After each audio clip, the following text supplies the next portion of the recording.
Welcome back. A quick recap of the last two leaves, the longevity risk and sequence of returns risk. And that leads us to the third leaf, the Secure Act of 2019, and how that affects retirees' portfolios. What does it mean, and what is it going to do to us? Well, it was an act passed by Congress in 2019 that made some changes to our retirement plans, some rules and regulations. Some of them are for younger people, some of them affect retirees. So younger people, how they're affected, if you're a new employee of a new company, you're automatically enrolled in the 401k at 5% of your salary. In order for you not to participate in that plan, you have to opt out. So you're automatically opted in. I think that's a positive. It gets the younger investors, young people at work, enrolled in these plans automatically. I think that's a great thing. But they've made some changes to retirees as well. Retirees they were required before 2019 to start their required minimum distributions at 70 and a half. They've now pushed that out to 72. So that's not a really big change. But they also removed what was once called the stretch IRA. And the stretch IRA affected people who inherited their parents' IRA. So when a non-spouse inherited an IRA prior to 2019, they could leave that money in that retirement account over their life expectancy. They'd have to take a little bit out every year, but it could stay in over their life expectancy. So if someone who was, let's say, 55 inherited their parents' IRA, they could leave it in a long time. It could grow and compound.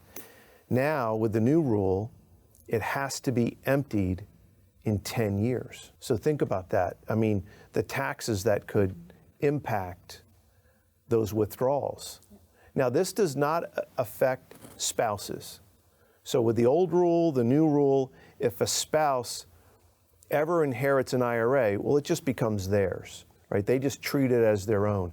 It only affects non-spouse beneficiaries. Having to empty it in 10 years could cause this IRA to have a lot more taxes attached to it. I mean, think about it. If a non-spouse inherits it, and let's say they're doing great, they have a great career, their salary is very high, they're in a high bracket, they might be in a higher bracket than their parents, right? Their parents are retired, they have lower income.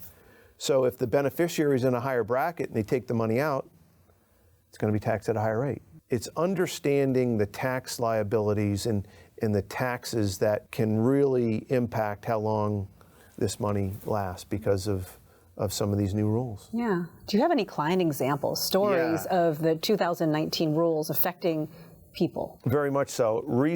This happened, I think, January of 2020. I had a client who is retired. She was in her 60s. She has a pension from the federal government. She has her own IRA. She doesn't need money out of her IRA. She's just letting it grow. And unfortunately, her sister passed away, and she was the beneficiary on that IRA. And she wasn't aware of the new rule change because it really had just come into effect. I explained to her what her options were, and I let her know that she could leave it in for 10 years, or maybe take a little bit out every year. Again, she doesn't need the money. So she was thinking about it, and I could see her, the wheels churning in her brain of what she should do. She goes, well, I'm just going to leave it in for 10 years. So this was $600,000 that she inherited. And in 10 years, if you earn 7% on your money, that account value will double. So let's say she earns less than 7%, and the 600 grows to $1 million. Then, in 10 years, she takes all $1 million out of the plan. Well, $1 million of income will be taxed at a very high rate, even at today's rates. Who knows what rates are going to be in 10 years, right? So she takes it out. At today's rates, the tax could be close to 50%. Wow. So then she's left with $500,000, which is less than what she inherited. So our strategy was to just take out about 10% a year. Just, take out enough so that you don't have to take out a lot at the end, and maybe this 10% doesn't throw you into a higher bracket today. So it's seeing what that tax bill is going to be on that. And, this is no mistake. This is not an accident that the federal government put this plan in place. They know that there are trillions of dollars in these retirement plans. They want the tax on this money sooner than later. Speaking of higher taxes, what do you suggest retirees do in order to mitigate that? Right. Well, again, it goes against the grain. It goes against what people would think. You know, let's let these accounts get as big as they can get. And yeah, that's true.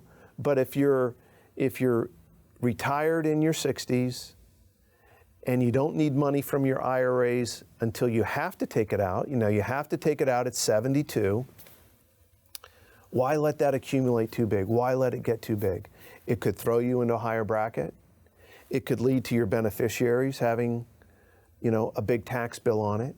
Let's get some of the money out before you need to take it out at 72. Put it into a Roth where it's never taxed to you or your beneficiaries. So it's coming up with these types of strategies. Sometimes doing what used to be right. You know, it used to be, let's get our IRAs as big as we can get them. Let's think about that. Let's just have another thought process and maybe a different strategy to hedge against higher taxes in retirement. It's always good to have someone as an advisor to kind of help you see that bigger picture. Right. Especially knowing the laws that are constantly changing. How can people get that information? How can they ask questions of someone like you or your team? If viewers or individuals are facing these questions and concerns about their IRAs maybe getting too big, give us a call. You know, take one of the 10 appointments we have set aside this week. Call our local number, 410-599-3300. Set out an appointment, sit down and meet with us, no cost, no obligation, and we can see if this is something that will affect you. We also have the QR code you can take a picture of, and that'll take you right to my calendar, and you can set an appointment that way. So sit down, no cost, no obligation, see if we can help you with this strategy. You've been so helpful sharing these topics with us, so thank you so much for doing that. You've got 3 more coming up next week, retirement planning issues, educational topics. So we look forward to that. Great. Thank you, and we'll see you next week.